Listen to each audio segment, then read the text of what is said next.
So our next skill theme that we're going to look at is striking with rackets and paddles, as well as striking with long-handed implements, which you can also find in chapter 28 in your children moving book.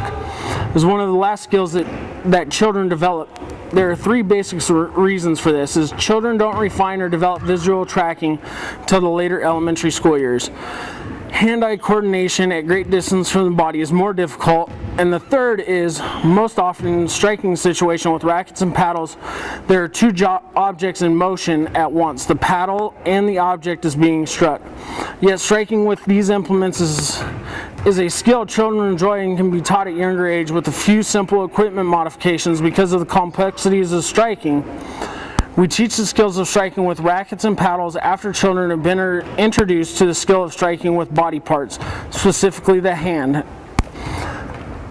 Children learning to strike with a racket or paddle must coordinate many familiar skills into one new one.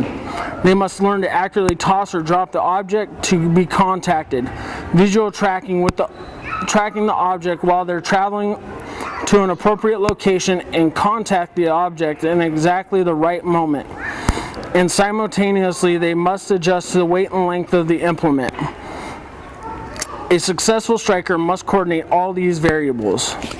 So what we want to look at today with our demo is just kind of our basic swing and stance for striking with a implement, a racket or a paddle. So some of the cues to think of is, does the child take a forward step on the foot opposite the striking arm?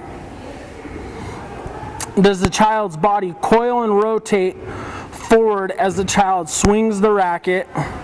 And does the child draw the racket back and then swing forward along a full arc?